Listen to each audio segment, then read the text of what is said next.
The GOP's YOLO caucus is small but growing. That may spell trouble for Trump's congressional agenda. Add AP News as your preferred source to see more of our stories on Google. Add AP News on Google. Add AP News as your preferred source to see more of our stories on Google. Share Washington app. The YOLO caucus is in session in a Republican-led Congress defined by deference to President Donald Trump. There's a small but steadily growing cohort who have found themselves more willing to break with the White House. Although the president maintains a firm grip on Republican voters, the expanding club could hinder his agenda on everything from the Iran war to immigration funding at a moment when his party holds a tenuous majority on Capitol Hill. Sen. Bill Cassidy of Louisiana is the newest member of the club. Just days after losing his primary to a Trump-backed challenger, Cassidy on Tuesday reversed himself on legislation involving the war in Iran and voted with Democrats to rein in U.S. military action. The way our Constitution is set up, Congress should hold the executive branch accountable, he told reporters the day before. Sen. Bill Cassidy, RLS speaks to supporters during an election night watch party Saturday, May 16, 2026 in Baton Rouge, La. AP photo / Gerald Herbert. Sen. Bill Cassidy, RLS speaks to supporters during an election night watch party Saturday, May 16, 2026 in Baton Rouge, La.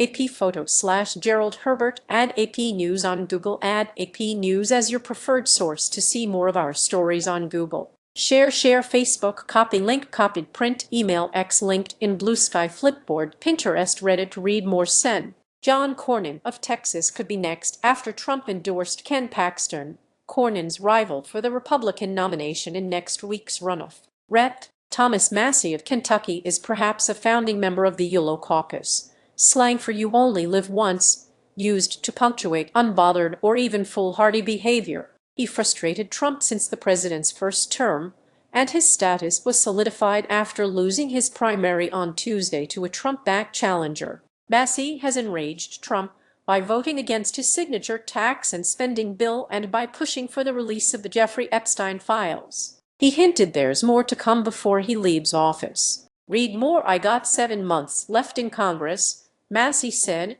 with a grin during his concession speech as the crowd erupted. Rep. Thomas Massie, RK, gives a thumbs up on stage during an election night watch party after losing the Republican Party's nomination at the Marriott Cincinnati Airport, Tuesday, May 19, 2026 in Hebron, Kai.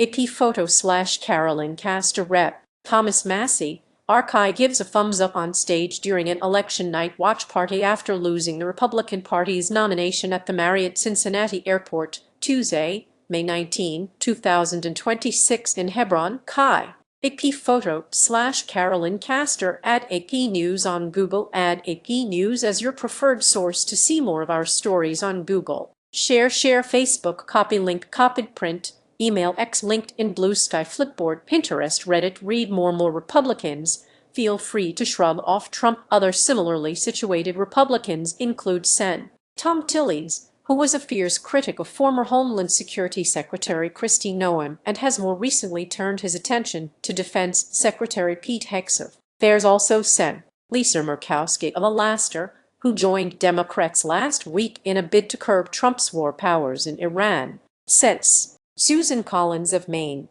and Mitch McConnell of Kentucky have voted against some of Trump's cabinet picks, and in the House, Rep. Don Bacon of Nebraska has pushed to reclaim congressional power over tariffs. "If the legislative branch always votes with the president, we do have a king," Massie said in his concession speech Tuesday. This hardly amounts to a revival of the Never Trump movement that some Republicans unsuccessfully hoped would curb the president's excesses during his first term or block him from returning to office. Many in the party, including Trump's occasional detractors, have either stood by or been unable to block the president as he launched the war in Iran and presided over an aggressive immigration enforcement operation and the dismantling of the federal workforce. Today's unencumbered Republicans don't fit into an ideological box, but they are united by a sense of emboldening that can only be attained in a few ways in Trump's Washington. Many, like Tillys, McConnell, and Bacon, have decided to retire and can cast votes knowing they'll never again have to face Republican primary voters.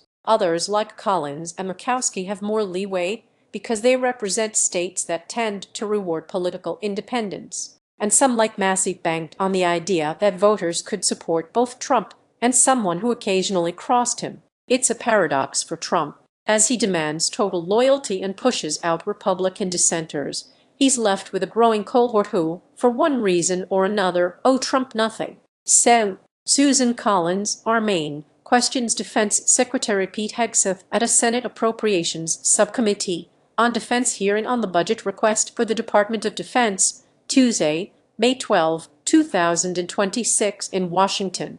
AP photo/Alex Brandon Sen. Susan Collins, Maine, questions Defense Secretary Pete Hegseth at a Senate Appropriations Subcommittee on Defense hearing on the budget request for the Department of Defense, Tuesday, May 12, 2026 in Washington.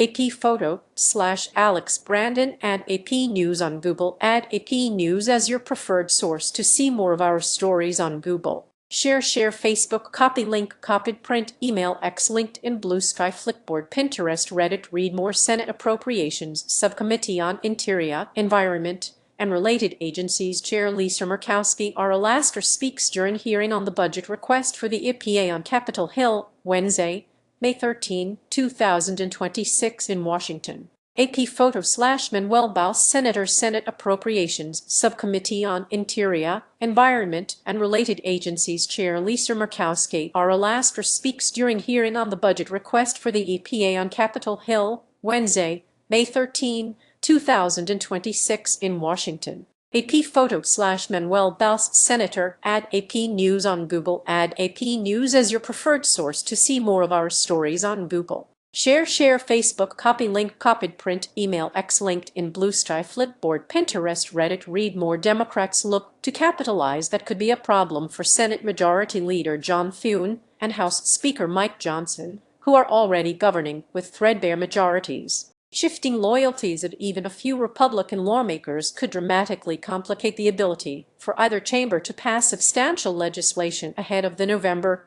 midterm elections. Thune called Cornyn a principled conservative and very effective senator on Tuesday. "None of us control what the president does," he said. The next tests could come later this week as Thune pushes a funding package for immigration and customs enforcement and customs and border protection designed to pass on a party line basis. Democrats are eager to pounce. Speaking at an event in Washington on Tuesday sponsored by the Center for American Progress, House Democratic leader Hakeem Jeffries said he would aim to drive a wedge between Republicans by using a so-called discharge petition to bring issues directly to the floor for a vote.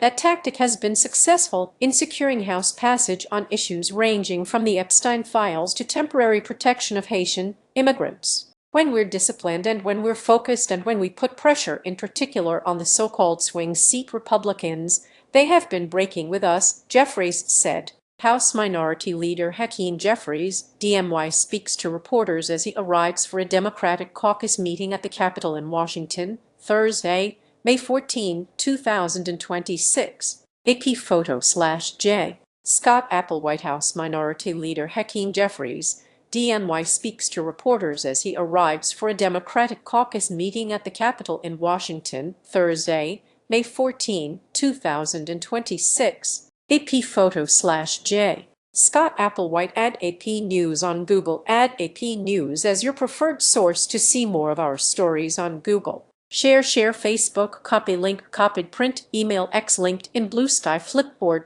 Pinterest, Reddit, read more. California Gov. Gavin Newsom told reporters on Tuesday that Trump's endorsement of Cornyn's rival was a sign that his political power lies within the Republican base, not the American public at large. He showed the only influence he has, and that's an outsized influence within the base of the party, the potential 2028 Democratic presidential contender said. Otherwise, he's shown little to no influence with the American people. Counting the votes, that leaves Republicans gaming out how they might cobble together the votes needed to pass legislation. So, John Hoeven of North Dakota called Cassidy a good friend and said the loss was tough for him.